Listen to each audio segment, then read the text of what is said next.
Frank Manfredi is not going to be able to join us this evening, so I'll chair the meeting this evening. So we'll go ahead and call the meeting to order and do a roll call and seating of alternative. Dan, we can't hear you. Huh? Les, I'm just going to read the rules real quick, if you don't mind. Yep, go right ahead.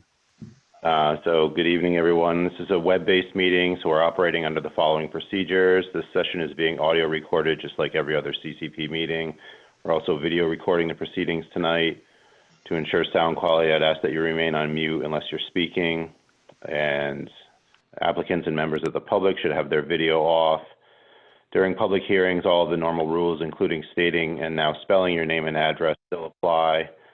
Please raise your hand or indicate if you want to speak.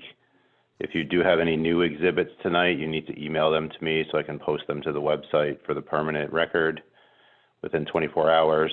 And members of the public may only speak during an open public hearing.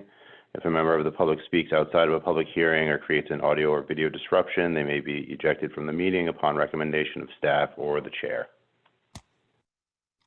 That's it. Back to you, Les. Okay, thank you, Dan.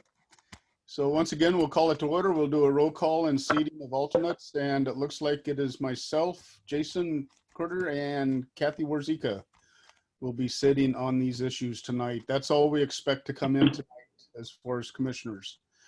We have approval of the minutes for October 20th, 2020. We'll entertain a motion to approve those.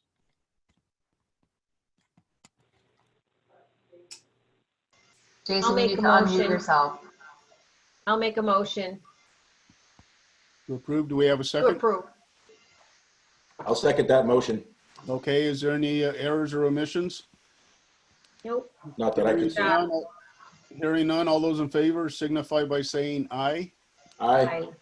Aye. We have any opposition or abstentions? Hearing none, they approve unanimously. Communications, environmental land use restriction for 30-74 Franklin Street. Who's Deanne? Are you taking this one? You're on mute. Sure. Yep, I just came off of mute. So we were just notified we received an email package or mailed package, excuse me, to Frank Manfredi, the chairman, that there was an environmental land use restriction going to be put on the former bulletin building at 30-74 Franklin Street. The property is being investigated and remediated under Connecticut Transfer Act. So it's just the information about that.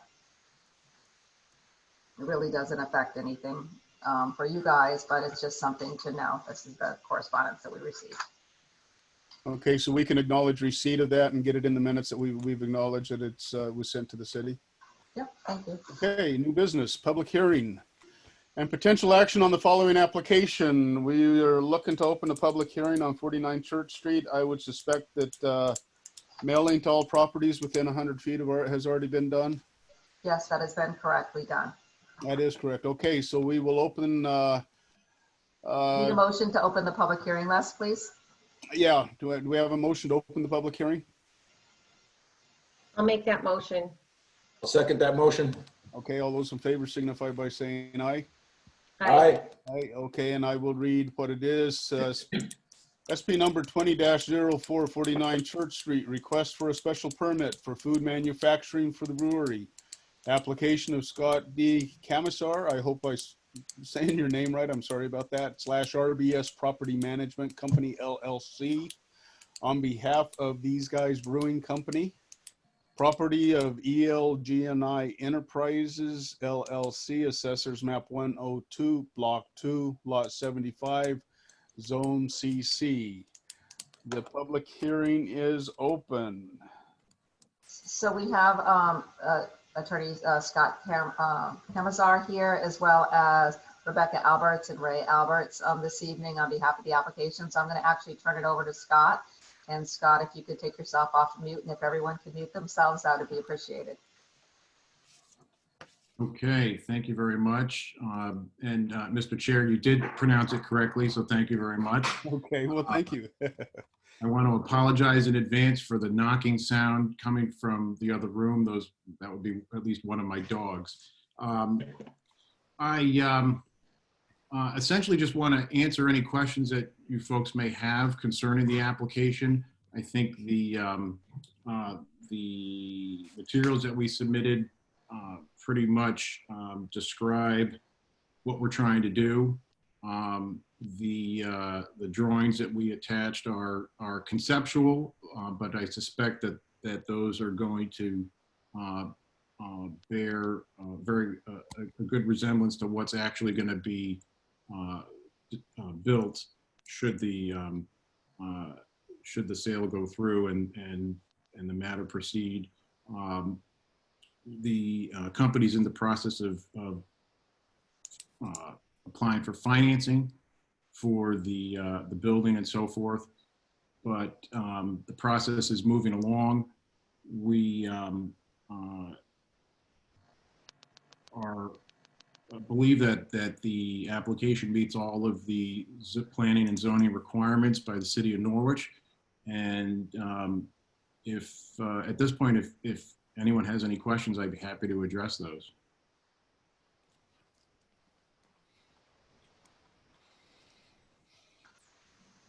Okay. Would the commission like me to go over quickly my memo or anything like that?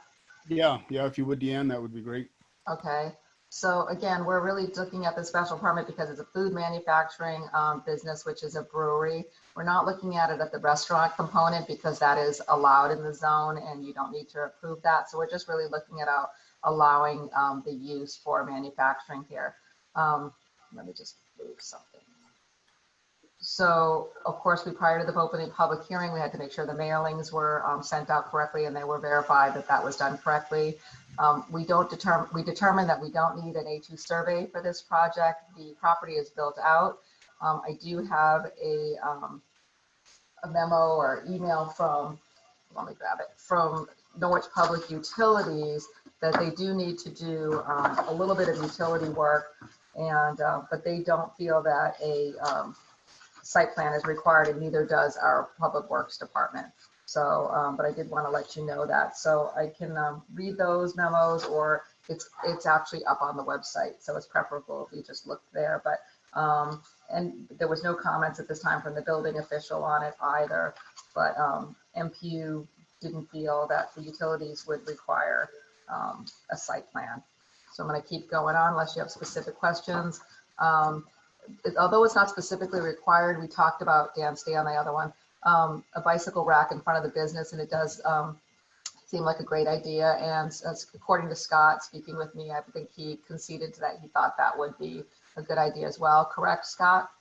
That's correct. Okay, good. Again, it's been referred to the fire department, the fire marshal's office, excuse me, NPU, Uncas Health District, and the building department. The comments in the building department I stated were that they had none at this time. Fire marshal's office did not have any comments as well. NPU will deal with the utility issues, and Uncas Health had no comments back. The considerations in section 7.75 and 7.76 have to be satisfied when you're giving a special permit. I believe that they've done a good job of satisfying those. There is no parking requirements in the Chelsea Central district because the building is existing. And there is proposed parking that's been detailed in their narrative, and that is to use the Main Street garage. And I had asked the attorney to speak with the parking authority. Do you want to just speak about that really quickly, Scott? Sure. Rebecca Alberts did speak with Judy at the Parking Commission, who indicated that she had no problem with the proposed use and the anticipated volume of traffic in the garage. Great. And if you could talk a little bit about the attendant process for handling recyclables and trash storage and trash removal on that site as well. Sure. That's related to the brewery, the manufacturing use. Sure. As I indicated in the papers, and as you can, you might be able to see from the overhead images of the property, there is a driveway on the western side of the building. At the bottom of there's, I want to say, 3 or 4 parking spots. We would anticipate putting the dumpsters at the bottom of that driveway, and maybe shifting a couple of the spots over We don't really need those spots at the bottom of that driveway for parking, given the either on-street or in-garage availability. So we would put the dumpsters at the bottom of the driveway, and on the that's also the side of the building where we're proposing to put a new main entrance, handicapped accessible and so forth. On the eastern side of the building, for those of you who are familiar with the building, on the, what I'll call the left-hand side of the building, that's where the existing main entrance is now. And we've noticed that the current owner puts his garbage and recycling bins on either on the sidewalk or just off the sidewalk in that area, off the sidewalk, I suppose. So that's where we would anticipate putting our recycling bins. That existing entrance on the eastern side is going to be closest to the kitchen once it's built. And so we would anticipate using that entrance for deliveries and for taking recycling out and putting it in the bins, and trash and so forth would go into the dumpster at the end of the driveway. The bottom of the driveway, I should say. Great, thank you. Dan, could you go back to my memo, if you don't mind? Great.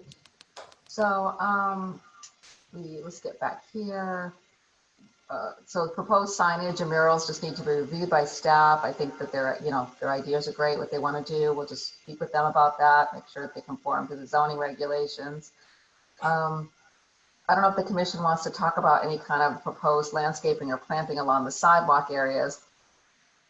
This was something that we spoke about in another application not too long ago on the Main Street property and Water Street property. So I just didn't know if that was something, so I put that out there. I'm sure Rebecca and Ray will do a great job with landscaping as far as outside and making the property attractive as they have done at their existing location, but that's something for you to discuss. Any proposed exterior lighting should be a period appropriate and full cutoff. Period appropriate, the building is not historic, but it is a historic district, so we want to make sure that it's attractive and complementary. And there is a waiver, and that is the waiver for not having a site plan, and it's not needed necessary for this application. So that would have to come before any other motion on this application, and after you close the public hearing, obviously. And I would ask that the comments that I have, those bullet points right there, I think there's 6 of them, that they be incorporated as conditions of any special permit. And I think that's it, unless Scott has any comments. Again, he went through and responded to all those different sections, just make sure that those criteria for a special permit were satisfied, and that's part of the application. If you read it over, they did a great job explaining how they met our regulations. Thank you. As I indicated in our submissions, we anticipate adding flower boxes, if you will, to the roof line and/or the windows, either above or below. We don't want to interfere with the sidewalk, the street level windows. The bottom of the windows boxes there may interfere with the sidewalk, but we certainly intend to beautify as best we can the existing structure and make sure that it complements and enhances the neighborhood. Thank you. So that's all I have for you. I do want to say that the exhibits, I do, when you get to the getting comments from the public, I do have a letter from NCDC I'd like to read into the record. The exhibits for the hearing are all posted on our website, so. Okay. Yeah, we'll get to that when we do the public. Great, thank you. What's that? Thank you. Okay, you bet. Thank you. I have one, just a clarification, couple of questions. So there will be a dumpster down behind the building, is that correct? Correct. It's not actually behind the building that you can see on the picture we're looking at right now. The driveway is to the left of the building is the way right where you're indicating, that's the driveway. So at the very bottom of that, probably right in the middle, would be where we anticipate putting the dumpster. Okay, and you said there would be handicap access from back there? Well, not from back there. If that same side of the building, our plans call for creating a new entrance on this side. There on the main, what I'll call the main level of the building, there already is a set of doors on this side, and there's a fire escape leading up to it. To maybe simplify it, we're essentially extending the stairs and adding a lift so that there would be a handicapped accessibility to the main entrance to the new main entrance on this side of the building. Okay, so all of the customers would be entering from that door there. Correct. Okay, and that would be going to the main floor of the building, is that correct? Correct. And also to the roof, should we, in fact, make a rooftop level. Okay, yeah, and that was my next question. Is there going to be outside access to the roof, or would that be by interior staircase only?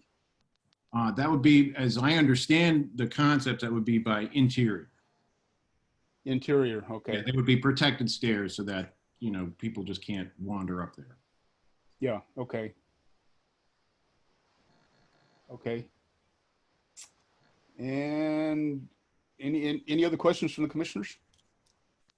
So I'm still having a little issue. Am I on mute? Oh, Nope, we can hear you. Maybe you are muted now. Okay, I'm just wondering about the dumpster again. Yeah. The dumpster is going to be in the view of the entrance? Well, it's going to be behind the entrance, but it may be, I would suspect could be seen from the entrance. But the entrance is not even halfway down the building, so it's much further in the back. So is that going to be fenced in? If it needs to be, I mean, I don't know that there's really any other place for a dumpster on this property. Yeah. I mean, the property, I mean, the building basically encompasses the entire site. I mean, Right. The edge of the building is really up to the property lines on either side. So there really isn't any other place for a dumpster. So how wide is the driveway getting in there? And is the dump truck, will that be able to turn around or It's going to have to back in. back? It's How gonna wide is that driveway? Looks very narrow. I can't give you an exact dimension, but eyeballing it, it's certainly big enough for a garbage truck.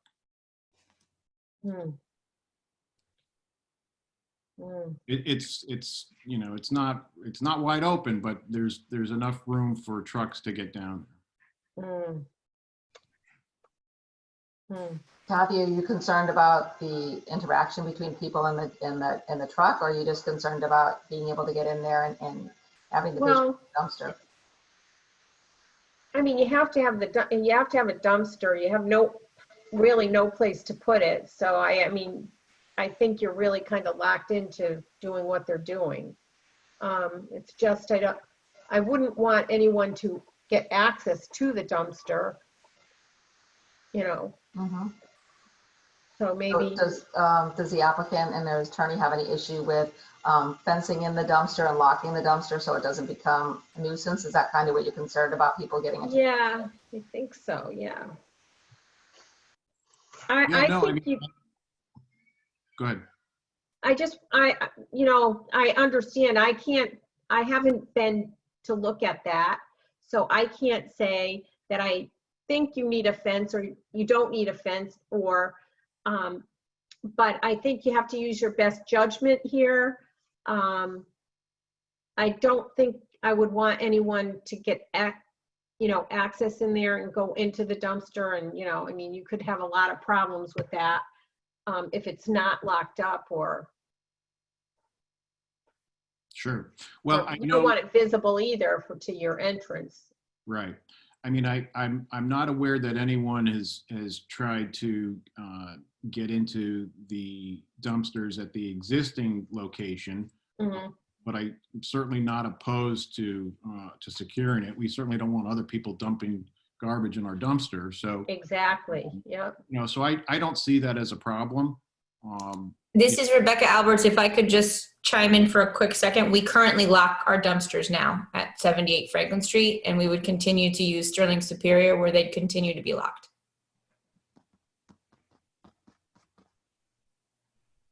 Okay. That sounds good. Does that, Yeah, I just was wondering, that's fine. okay. Okay, any other questions from the commissioners? I have none. Okay, then we'll, does anybody else have any comments in favor of this application? Les, I'd like you to first open it up to the public for comments, please. Oh, yeah, we'll open it up to the public for Thank comments. you. Absolutely. Does anybody have any comments in favor of the application? Mr. Chairman, I'd like to comment on the application. Okay, go right ahead. For the record, my name is Bill Sweeney. My address is 43 Broad Street in New London, Connecticut. I'm an attorney. I am a friend of the Alberts, and I'm also a patron of their business. And I just want to make clear, I'm not representing the Alberts in any way or their business tonight. They have quite competent counsel covering that this evening. I just want to say a few things, and those of you who know me know that I'm a big advocate of Norwich, even though I don't live in Norwich. I was the former city planner here for a number of years, and I care very much about the downtown. I think These Guys Brewing Company is a keystone business in downtown Norwich. I think it's part of the fabric of downtown. And I think over the last few years, they've really distinguished themselves with the growth of their business and their success. Quite frankly, their success even in face of a lot of adversity, particularly this year with COVID. The brewery is well known. It's put Norwich on the map as a place where, along with Epicure, where good beer is being brewed. It's highly regarded, and Becca is one of the most well-known brewmasters in the state, if not in southern New England, and one of the few female brewmasters we have. And I think that's something that Norwich should really be proud of. If you had a chance to eat at their restaurant as well, Ray, who oversees the dining, is just an exceptional chef. And I think it's one of the best restaurants in the region. And I think I'm qualified to say that, considering I represent most of the good restaurants in southeastern Connecticut. Just a couple more thoughts. This is a special permit application for the Chelsea Central. Your charge is laid out in section 2.66, and I know you know your regulations, but I think putting a brewery up on Church Street is an example of the kind of creative development that we're trying to encourage in the Chelsea Central District. It also supports economically viable business, which is really important. You want to make sure that the businesses that are going into the Chelsea Central District are properly capitalized and they have a track record. And surely These Guys Brewing Company is one of that. I'd also point out that this is a pedestrian-friendly development. There's plenty of public parking nearby, and I would remind you, sort of piggybacking on what Judy Rizzuto told Attorney Camazar. Come next year, the Mercantile Exchange lease is up for the parking lot in Main Street. There's going to be a plethora of spaces. I've talked about this with you before on other applications. So there's plenty of public parking nearby to support this use. I think also keeping the brewery in Norwich is part of making sure that the uses that you approve have a lasting impact on the downtown. And I think this use specifically reflects a positive character of Norwich. It invites visitors into the community. It's certainly consistent with your plan of conservation and development, which urges you to encourage developers to productively reuse buildings, to revitalize downtown by encouraging reinvestment, and most importantly, to try to attract people. And These Guys Brewing Company is a destination. People come from all over to taste their beer and to have their food. I would just leave you with this final thought is, we talk a lot about how do you encourage people to come into downtown and how do you encourage them to move into buildings and to establish businesses. But as important is retaining business. And, if you have a business that's succeeding in Norwich, you want to make sure that there are opportunities for it to stay in Norwich and continue to grow and not leave Norwich and move down to Mystic or Groton or move somewhere else. So I think it's really important. And I urge the commission to support Ray and Becca in this endeavor and help them keep these guys brewing in Norwich, because I think it's something that's really the entire community can be proud of. So thank you for the opportunity to talk. Yes, thank you. Thank you for those comments. Absolutely. Okay, anybody else like to speak in favor of this application? Les, I'd like to read the letter Yes. from Norwich Community Development Corporation, please. Okay. Go right ahead. Norwich Community Development Corporation letterhead, November 10th, 2020, to Mr. Frank Manfredi, Chairman, submission on the city plan, subject special permit application 2004, 49 Church Street, brewery permit. Dear Mr. Manfredi, I'm writing on behalf of the Norwich Community Development Corporation, NCDC, regarding the above referenced matter to be heard before the City of Norwich Commission on the City Plan. NCDC enthusiastically supports the proposal by RBS Property Management Company, LLC, to seek a permit to relocate These Guys Brewing Company's food manufacturing operations / brewery to 49 Church Street. These Guys Brewing Company has become an important landmark business in historic downtown Norwich, drawing customers from across the world to enjoy their world-class food and beer. We're excited to see them growing here in Norwich. We believe that this location, which has an ideal basement level manufacturing space, will be an ideal location for the retention and growth, for their retention and growth. This location has the advantage of a full service of public utilities from Norwich Public Utilities, which eliminates potential environmental impacts. Plus, the nearby Main Street garage has proven to be sufficient to have sufficient off-hour parking available for this land use activity, which has peak demand in the evening and on weekends. It should also be noted that These Guys Brewing Company ownership, management team, and staff have all contributed to the vibrancy of the neighborhood beyond their business operations through volunteerism and patronage of other businesses. Today, the neighborhood has a net of over 40 new businesses, much of what can be attributed to their presence and contributions.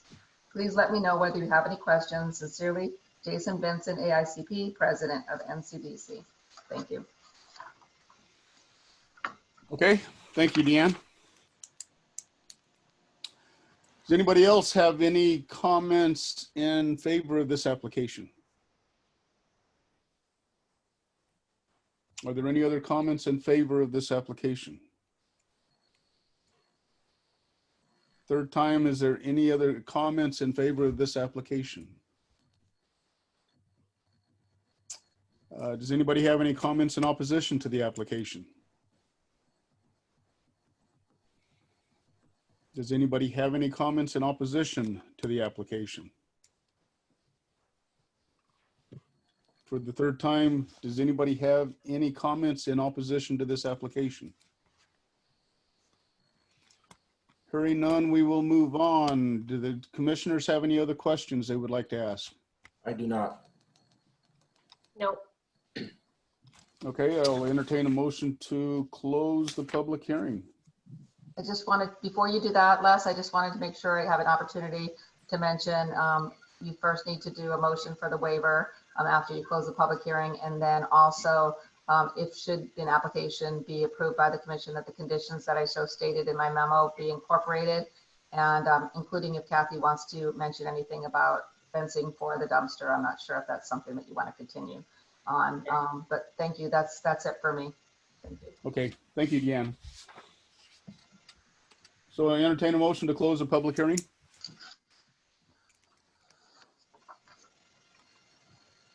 Looking for a motion to close the public hearing. I'd like to make a motion to close the hearing.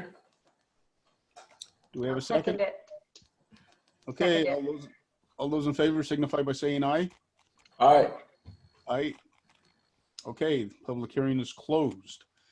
And we are ready to entertain motions for action. And as reminded, Deanne did remind that we do need a motion on waiving the A2 survey for a site plan before we can take any kind of action on the application.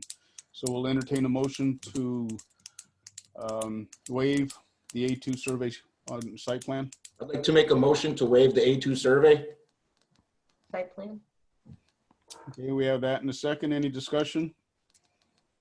Hearing none. All those in favor signify by saying aye. Aye. Aye. Aye. Okay, that's unanimous. And we'll entertain a motion for action on the application. I'll make a motion to approve the application with all of Deanna's comments or conditions. And because the application conforms to the regulations and the plan of conservation and development. And I would also like to just reiterate one thing that Bill Sweeney said that I think is really important. I think when we have businesses that are doing a good job and they need to expand, that we support them in doing that. So I'm glad to see that they're growing, and that's a good thing for us. Absolutely. So that's my motion. Okay, so that's the motion. Do we have a second? I'd like to second the motion. Okay, any discussion? All those in favor signify by saying aye. Aye. Aye, okay. Passed unanimously. Thank you very much, everybody, and good luck. Good luck. Thank you very much. I appreciate it. Absolutely, we're looking forward to it. Thank you. You bet, thank you. Okay, moving on, we have subdivision number 432. This is on 150, 154, 158, and 162 Scotland Road. Request for a 3-lot subdivision, which includes 1 interior lot. Application and property of American Property Group, Assessors Map 52, Block 1, lots 54, 55, 56, and 57, Zone R40. And do we have somebody that would like to talk about the application? Yes, can you hear me? Yes, absolutely. Okay, hi. My name is Jim Bernardo. I'm a land surveyor in Waterford. And I'm representing American Property on this land on Scotland Road. As it says in the announcement, this is actually already designated as 4 parcels of land, 154, 150, 154, 158, and 162 Scotland Road. They're identified as lots 54, 55, 56, and 57 on your Assessor's Map 52, Block 1. The purpose of the subdivision is to formalize the creation of 3 of the lots. We've actually eliminated one of those parcels to formalize the creation of 3 of the residential building lots that were not created legally through the zoning process. This property was owned by the Mulholland family for years, and over periods of time, they acquired little pieces here and there, and their deed actually described it as 4 separate parcels, but when we tried to achieve zoning compliance permits, it was determined that they were not acquired in a, I guess we'll say, in a lawful manner. So that's the purpose of the subdivision today. There is an existing house on the center lot, which is identified as number 158 Scotland Road. That's the old farmhouse. And the current owner is in the process of constructing a new garage. If you've driven by the site, you'll see there's a detached 2-car garage that's being constructed over on the southerly portion of the site. There are wetlands located on the property towards the westerly end. Those were delineated by Joe Thoreau, a certified soil scientist from the Voluntown area. Joe is also the wetlands officer for the town of Voluntown and for many of the small communities up in the northwest corner of the state. I've been working with Joe for quite a while. He delineated those wetlands several years ago when I was working with the Mulhollands on trying to acquire zoning permits for this property. I did go back out there just last week. Many of the flags were missing, so I relocated them and retagged the trees for the wetlands. We did present this application to the Wetlands Commission on November 5th, and they determined that there was no jurisdiction due to the fact there's no activity or land disturbance within the regulated wetlands or within the 100-foot upland review area. As the announcement did say, we are proposing 1 interior lot that would be what is designated as 162 Scotland Road. Although it does have the minimum, the frontage requirement, this is the configuration that the property owner wants to maintain. He's actually going to keep that parcel for himself, and that's going to be his home on that larger piece of property. His intent is to build a house on the southerlymost piece, which is 150 Scotland Road, and sell that off as a development parcel. There is no open space that's being proposed on this. I don't think the property owner would be objectionable to some sort of a conservation easement should the commission request that. We are requesting a waiver for sidewalks. There's no sidewalks within about, I would say, a mile of this site or anywhere near the property. As required by your regulations, we are dedicating a small strip of land in the front of the property, about 5 feet wide, in the event that Scotland Road needs to be widened. We've established the front property line 30 feet off the center line of the road.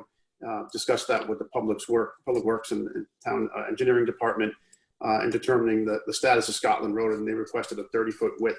So we are accommodating with them with that request. And actually, all the boundary markers and monuments have been set already out there in the field. I set those finishes up last week.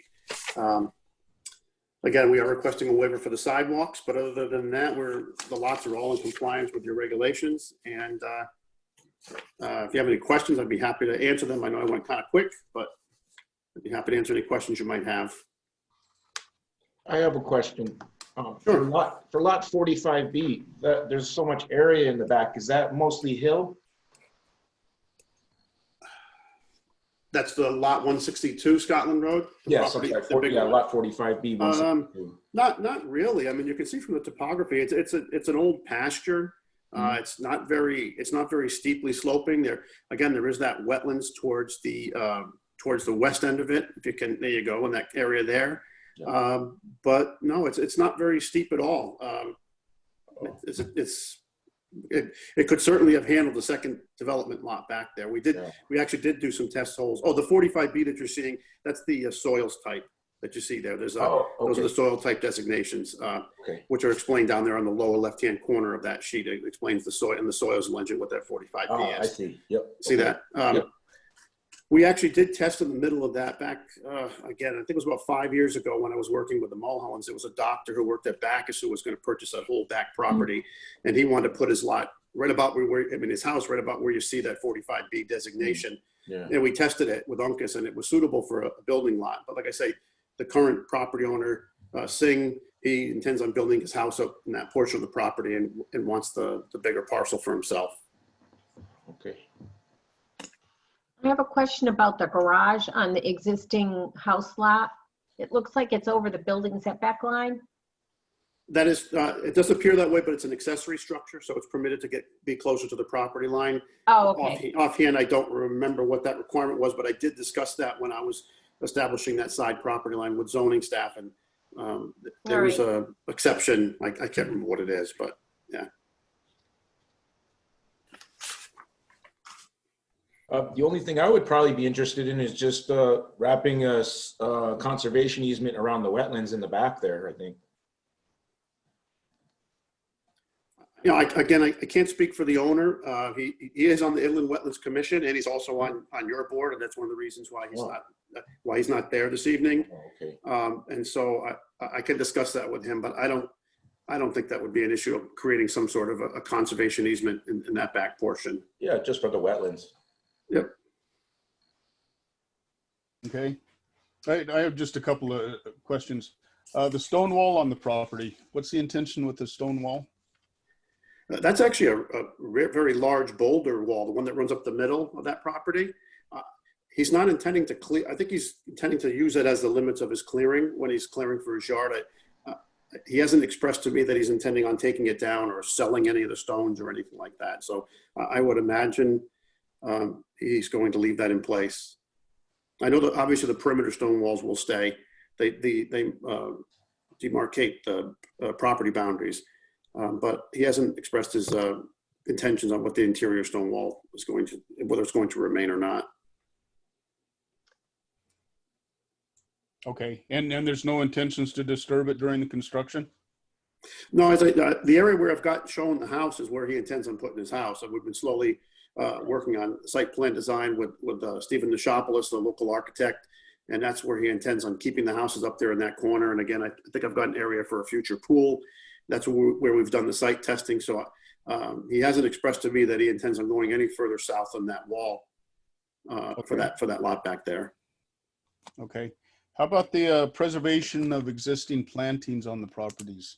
You know, the trees, and there's some pretty old trees on that property. What's any intentions on trying to maintain as many as possible?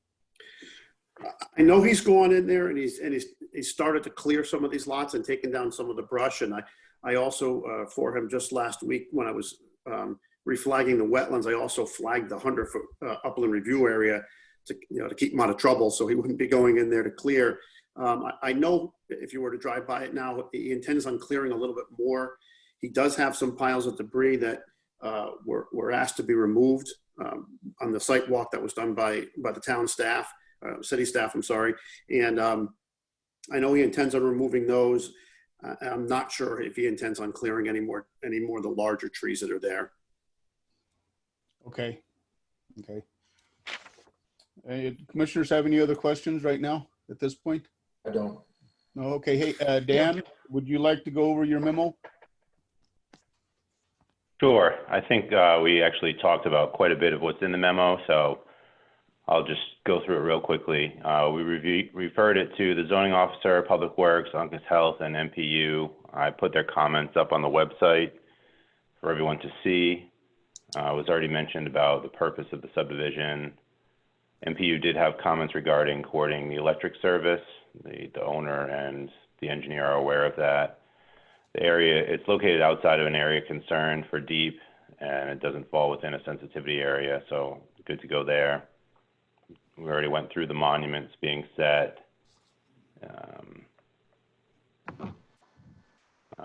Easements, I don't know, were there any easements that need to be discussed? Dan? There are no new easements. There is an existing easement which did provide access to that rear piece across the southerly lot at one point, but that will be obviously that will be eliminated. There's no need for that with the frontage requirement, but there are no new easements that are going to be created.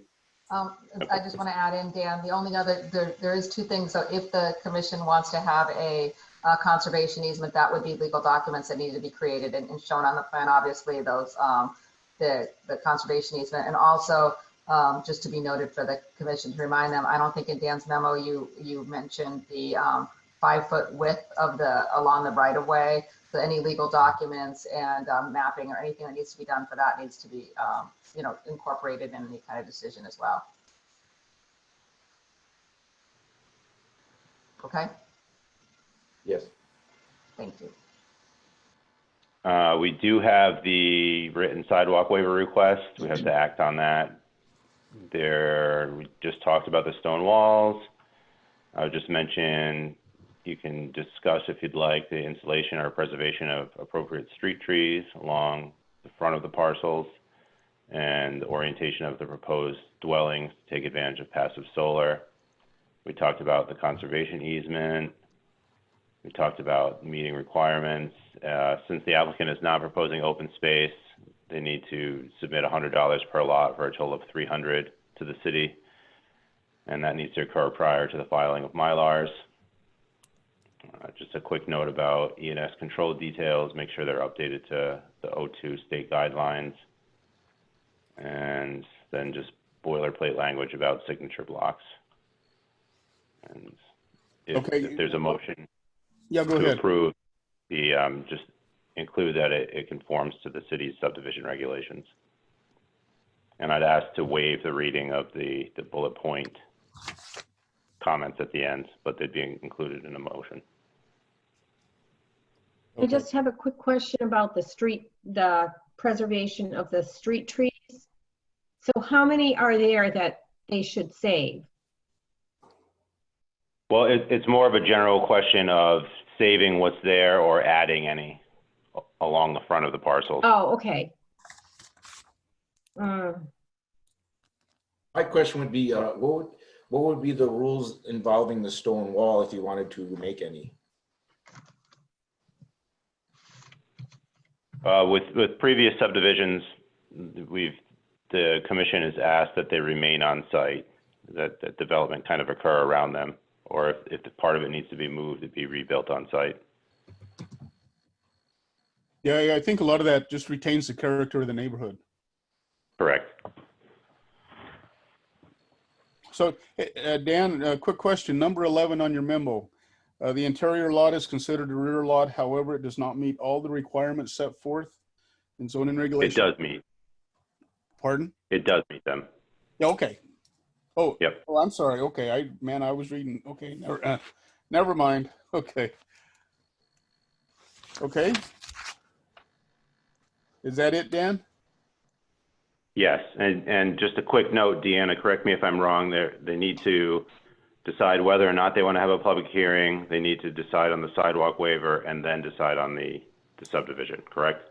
Yes, yep. Yeah. You don't have to have a public Okay, hearing, so- but if he felt it was in the public's interest to have one because of the, but it's 3 lots. It's actually going from 4 illegal lots to 3 forming lots. So, but that's up to you. Right. Did you say you wanted to have a public hearing? No, you have a right to No, go no, in the no. regulations Okay, to yeah. have one. All So right. no, not necessarily. All right, Yeah, go ahead. I don't feel that we should have a public hearing on this. You want to put that in the form of a motion? Do we need to have that as a motion? I don't necessarily think so, as long as we all agree with it. Yeah, Okay. Because it's not a. We it's could not just a- make we'll make in the minutes that it was discussed and a public hearing was not warranted. I mean, yeah.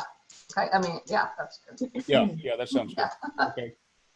Okay, so then, once that's done, we will entertain a motion for the sidewalk waiver. I'd like to make a motion to waive the sidewalks. Do we have a second? Do we have a second to waive the sidewalk? oh, I second that. I'm just like thinking about what I'm gonna say. Okay, so we have a second on waiving the sidewalks. Any discussion on that? All those in favor signify by saying aye. Aye. Aye.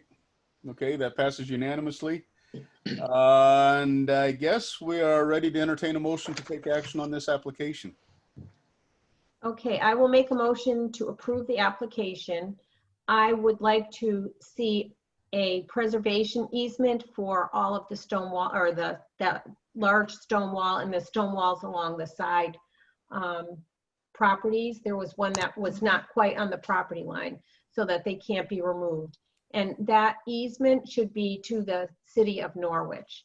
All right. I would like to see them retain as many of the old trees as possible on the site. Jason, how about that The conservation easement? that surrounds the- the wetlands. What was that? The conservation easement. Yeah, that surrounds the wetlands. are you interested in seeing that? Yes, please. Conservation easement, 25 feet from the wetland, along the wetland. Is that enough, 25 feet from the edge of the wetland? You want it more? 25 feet's good. That's generally what we do. Whatever the, yes. Yeah. And that easement should be to the city of Norwich, not town of Preston. All right, and then I would recommend that all of the conditions outlined in Dan's memo be met. And that the open space fee be paid. And anything I missed, I think that's it. Unless you think I missed anything. Deanna, did I miss anything? Or I Dan? don't think so. I don't think so. But since they're giving us the conservation easement, do we really want the open space fee? Because we are getting a conservation easement. Well, really, the conservation easement is, yeah, I do want the open space fee and the Okay. conservation. They can't do anything there anyway, so, Okay. but just like So the to, 300. Okay, not a problem. No, I think that's it, Kathy. Okay, so a motion has been made. Do we have a second? I'd like to second that motion. Okay, do we have any discussion on the motion? Hearing none, all those in favor signify by saying aye. Aye. I, Aye. and it passes unanimously. Thank you, everybody. Thank you. Thank you all. Appreciate it. Thank You're you. welcome. Absolutely. Good luck. Have a good night. You too. too. Thank you. Okay, moving on, referral from the city council, an ordinance amending portions of section 3.4 floodplain floodway overlay of chapter 3 special district of the Norwich zoning regulations. I'll take that one. Okay. So if Dan, you want to call that up somewhere? Okay, so the council is referring this ordinance that actually was initiated in this office because the city of Norwich has been accepted into class 8 in the community rating system program for FEMA and National Flood Insurance Program. So it provides a discount to residents purchasing flood insurance in the city of Norwich. We accepted into the program, I believe it was last May, which is exciting for people to get that automatic reduction. And at class 8, I think it's 10% reduction that residents are getting because of our involvement. However, you know, the rules always change, and so they've updated the guidelines in for FEMA and for CRS, and they're saying any communities that are level 8 or class 8 or below, basically, which is, you know, 7. As you get lower numbers, you get better rates for flood insurance. But anyone that's a class 8 has to now comply with a 1-foot freeboard. So it's not just having utilities and amenities within the structure meet at, you know, at or above the flood level. It has to be 1 foot. We have that 1-foot freeboard. So when they're installing things or electrical panels and doing stuff, they need to meet that criteria. We have to require that criteria to stay at the class 8, or at least to continue to do that for the residences, which we're trying to do. So we had to amend the zoning regulations and the ordinance and in certain spots to address that, which we have done. We have to have this adopted by the council by the end of the year. And we were pushing on this for a while, and it's in front of them now. So it's being referred to you. So I would ask that you provide a favorable recommendation regarding these amendments so that the city stays in compliance with their community rating system for our class 8 and to provide this discount for insurance for the residents purchasing flood insurance. Okay. Does anybody have any questions on that? I know the document's online. It's about 9 pages. It's pretty good reading. So it's any questions? I do not have any. Okay, we'll entertain a motion for referral.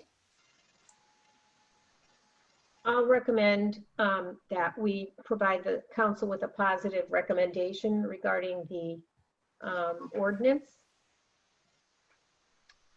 Okay, do we have a second? I'd like to second that motion. Okay, any discussion? Hearing none, all those in favor signify by saying aye. Aye. Aye. Aye, okay, and it passes unanimously. Thank you. Do you mind if I may state the reasons what I put on the record, you know, to support your decision?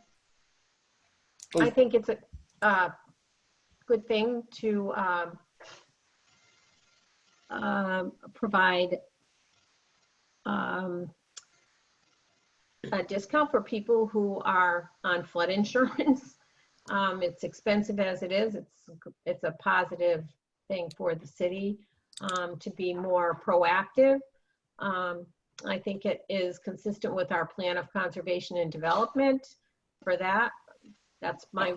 Those are my, would be my comments. You didn't mind me adding those in. I appreciate it. Thank you. Okay, thank you. And we'll go on. Village district compatibility determinations. We have 2 of them.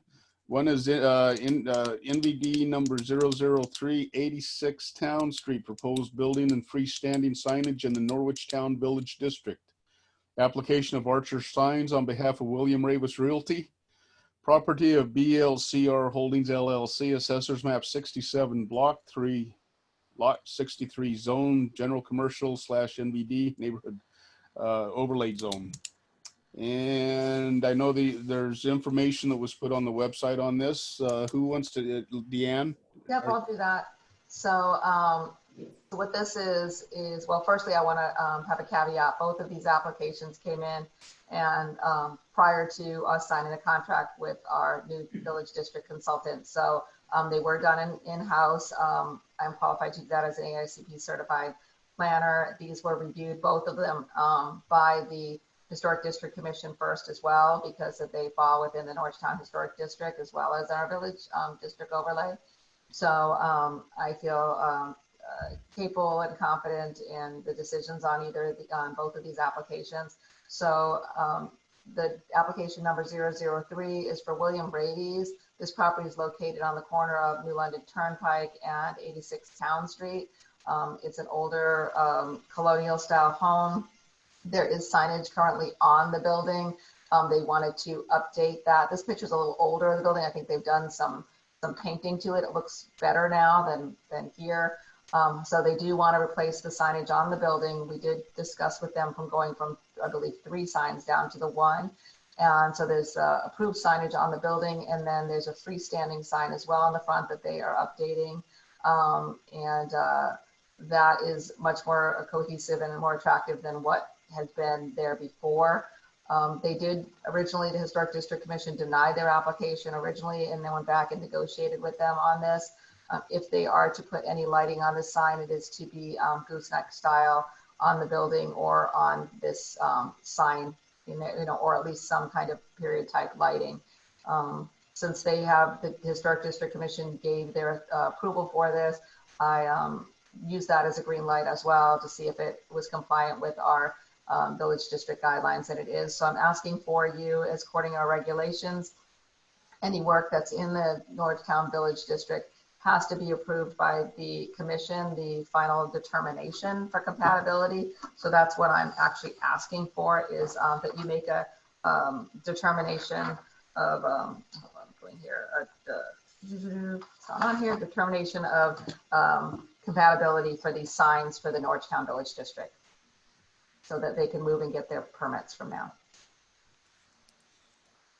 Okay. The sign is wooden or what? You know what? It's not. It's kind of wooden material. It's. I think we have. Do we have the letter from Regan, Dan, on here or not? I think it's aluminum, actually, made to look like wood. That's what it says over here on the material specs. Oh, okay. Oh, okay. Yes, that's right. That's right. And again, they negotiated back because it was going to be interior lit, I think, and some other things, and they negotiated all that out. all right, and the posts are going to be steel? It says layered aluminum post structure. Okay. All So right. I think the intent is it'll all look like wood, but be more durable. Yeah. And the Historic Commission said it was fine. Yeah. So I have their. Let me see if I can find their actual certificate of appropriateness. It was dated 10/21/2020. Approved as submitted. This is their comments. The Historic District Commission encourages the use of gooseneck lighting on the wall sign. Please ensure that there's no light spillage onto other neighboring properties from the floodlights for the monument sign. The commission would like to thank the applicant for their time and flexibility on submitting a proposal that adheres to the historical integrity and aesthetics of the historic district. And again, they negotiated back and forth for, I would say, several months on this to get to where they're at with this signage. All right. So if we could have a finding of compatibility, that would be with the village district guidelines, that would be wonderful. Okay. Does anybody have any other questions? No. Hearing none, we'll entertain a motion. Go ahead, Jason, I'd like to make a motion to approve the signage as it's compatible. as it's compatible. Thank you. Do we have a second? Oh, second. I think there's more people than us. Okay, any other discussion? Hearing none, all those in favor signify by saying aye. Aye. Okay, and it passes unanimously. Okay, and we do have another, Norwich Town Village District applications. I would suspect this is for 18 Elm Avenue, is that correct? that is, and this is Maria Miranda's property. And They did some work without permits. I don't think that they thought they needed, they put those awnings up on the building. And again, hold on one second. I don't know if somebody's knocking on my door. Okay, so this is what it looks like now.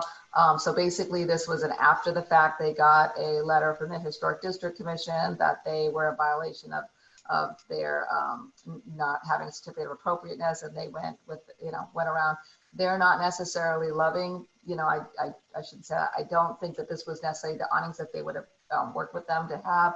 However, everybody was really pleased that they are improving the aesthetics of that building. And they did finally, they did give it a certificate of appropriateness. Let me see if I can find that in here, and I will read that in. There it is.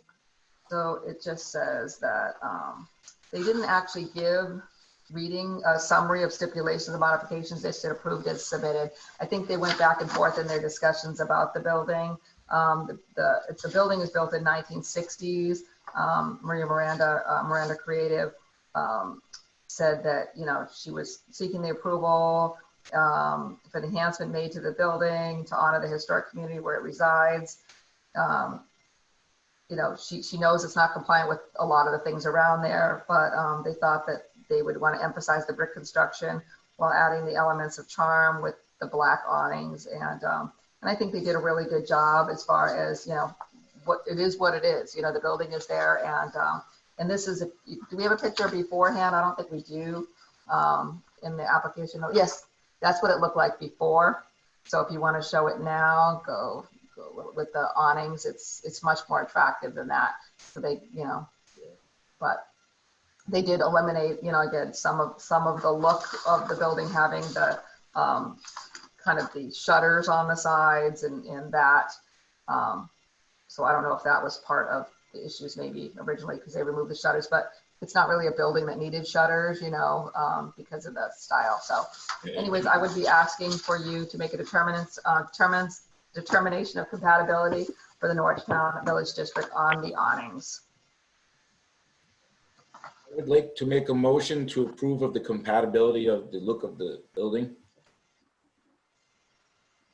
Okay. Do we have a second? I'm thinking.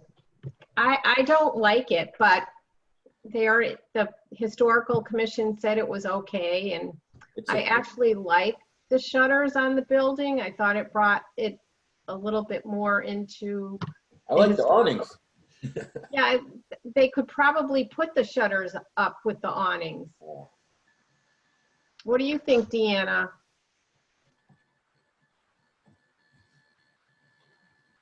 I can't hear you. Yeah, I don't know. I mean, because like this work was done, and then again, they went back and forth themselves, from what I understand, the Historic District Commission about this application, and then I think that finally took the approach that awnings are temporary, and that they allow this as a temporary change to the building. Now, is the door just painted, or? I think so. It looks like the same. I think it's the same door. Can you show that, Yeah. Dan? Yeah. It's kind of a blur when you zoom in, but it's the same door. It's just Yeah. painted Oh, it black. is? Okay. Yeah. All right. So I think what they did is they ended up, Regan said, is just treating this like it's a temporary thing. The awnings aren't necessarily forever on this building, and that's how they looked at it. I just don't know if we went back to the awnings. I don't know if the shutters would look right underneath it now that the awnings are on there. Yeah. I don't know. All right.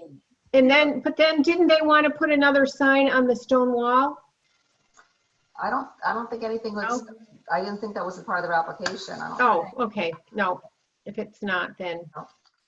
It's just the awnings at this point. Hold on. You're right. Yeah, there was a section on It the does sign. show, you're Yeah, there right. you go. They did not capture that. So they do want to, I think it is. Do we have it further down, Dan? There's some light right there. Governing, we suggest you draw attention to the stone wall and doing a cut metal sign mounted on the wall supported by small wooden planks. So that's what they're doing, taking it off the building and doing it down low. And that's not really showing it is black. I don't know how that would fit there, but the whole thing was, approved by the Historic District Commission and they're very particular when it's the Norristown Yeah. green. So Hmm. All right, You're gonna second it? I'll second it. I'm not happy though, and I think we should write that in the future, if they do this again, we're not gonna be so nice. Mainly the awnings is the problem? No, because I don't like when people do things without following the right process. And they do it, and then afterwards, we have to accept it. Whereas if there could have been some other way to make it look better, that Negotiation on how, like you said, Right. I think that they we were. didn't have that opportunity, and I think that is not fair to us. Maybe we would still have liked it, but Yeah.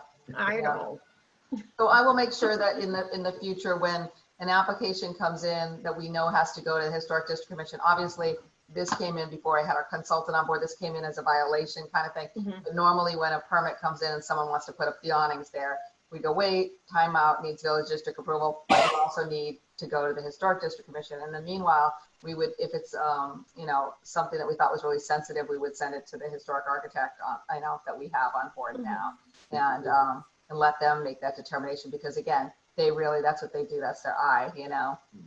So now, do you send them a letter from the commission, or do you? So what happens now is they will get a legal notice, basically. It's almost like a 8-3D that you file for a special permit. They have to file that on the land records, and then we put that, we put the legal notice in the newspaper, and actually they have to pay for, I think the statute says they have to pay for the legal notice. So they put the legal notice in the newspaper that there was a determination of compatibility, and then they have to file that on the land records if they get approval for compatibility in the village district. So the historic commission would probably not like the awnings. Is that mostly the? No, it's not that they, I think that If they were, would that be the? awnings are allowed in that village district. There is a lot awnings allowed, but every property doesn't necessarily conducive of every particular thing that would be allowed. So I don't think they necessarily would have encouraged having that kind of more of a modern cut looking awning on that building on the green. But I think the argument was, well, it's a 1960s building, but you know, you could still have toned that down and not built upon that. Right. I'm not It was sure. a little too Modern? modern or streamlined or something. Kind I of think sleek looking, kind of Yeah. sleek, you know. Yeah. And, but I think that they have been back and forth within the district commission themselves. And Regan said they finally looked at it as, well, awnings are temporary. We're not talking a major construction that's going to be there forever kind of thing. So I think they sort of backpedaled in that way and let it go, you know. So, I mean, I think that they put more lettering on the awning and did some other things that might have been pushed it that they Better. would approve Yeah. it, you know. I don't know. So is the awning plastic? What is that It material? looks fabric. Looks like It fabric. looks like Is a it fabric. fabric or It looks plastic? like a fabric. All right, it's okay. No, don't even bother. It's fine. All I'll right. drive by it and I'll So say. we have, so did that pass? I had we had a motion and a second. Did it pass? What, try that again, Deanne? It was a motion and a second. Did it pass? I don't remember. Well, yeah, we have a motion in a second. I just have a real quick question on process here. Yes. Since the village district is new, and this is one of the first applications, so to speak, that has come in, Yep. does the historic commission, would they normally write a violation letter before they came to the planning department staff? Well, it was sort of a discussion between both of us, because even if we wrote a zoning violation, the zoning violation is that they need to get historic district commission approval before they get zoning approval. And that's in the ordinances of the city. And then our zoning is after that. So, you know, I'm trying to say, it's like the historic district commission, anything for compatibility needs to go there first before it comes to us. So, but if I knew it was going there, I would then have jumped on and said, hey, we might as well have our architect look at it before they make a determination, because we can, part of in our village district regulations is to refer things to them anyways. So we could have been more compatible, you know, more in line with it. But because we didn't have the consultant on board yet, I just kind of, you know, thought, let's see what the historic district commission does on this. And you know, ultimately they're so on top of that village green, you know, Norristown Village Green, that Yeah. if they approved it, I'm like, I'm not gonna get in a battle with them, you know? No, Oh, that's yeah. fine. No, yeah. Yeah, I'm just asking this for future reference. Yeah, it would go to them first because it's by ordinance that they have to review those things before they Okay, get. and now, do they have to pull a building permit to put the awnings on? Do. So after this, so what will happen after this zoning is, they'll file these things in land records, do the legal notice, and then it has to get the zoning permit signed off by the zoning enforcement officer and then a building permit for that awning. So really, so if somebody wanted to put awnings up, they would normally go get a building permit first, right? Yeah, so that's where we catch it, because people come in the door and go, I'm gonna put up, but they didn't apply for a zoning or building permit for the awning. Yeah. But if they Okay. had, that's what we would have caught it right away. Right, yeah, and that's sort of what I was getting to. Is there something else that would trigger, a question on that before it got? Absolutely, and we're really good about like every permit coming in, checking if it's in a district or is in a flood hazard area, or if it's, Yeah. those are the things, it's in a wetland, we look at those things with every permit that comes in. Yeah, well, it's a good lesson learned for all of us in the future to help stay within the requirements. Is there any other discussion? So do we have to approve that sign, or can we just approve the awnings and then, I'm not sure about that sign. I think maybe I would like to see our historic consultant look at that. Can we do that? Let me check with, well, why don't we find the compatibility for the awnings and. Yeah, I'll and do that. Only, and then the signage may have to come back again. We'll just do that separately. Mm-hmm. So in this one, we're just gonna deal with the issue of the awning. Awnings. And then we'll see what, if I'll have to find out first if did they encompass all of it in the historic district, and we might have a little pushback on that sign, but I'll do what I can do. All right. Okay, so the motion is specifically only for the awnings. Okay, all right. Okay. Oh, but wait, Jason, is that right? Because you made that motion. Yes. Is that all right? We included the signage in it, but if you're not comfortable with that, then we'll just take it out. I think Jason said that the awning is compatible. I think that's what I actually wrote down. Okay, good. Yeah, okay. If I can clarify, yes, the original motion was awning only. Yeah. Okay, good. All right, so we'll just stick with that. Okay. Okay. So all those, any other discussion? Hearing none, all those in favor signify by saying aye. Aye. Aye. Okay, that passed unanimously, and the sign, we will revisit that at a later date. Great, thank you. And those are the only applications for the village district at this point, is that correct? Yes. Okay, so we can continue on. Old business, there is none. Extension requests, there are none. Bond reduction / release requests, there are none. Other business, none. Plan of Conservation and Development, Planned Implementation Committee meeting reminder for tomorrow night. Yes.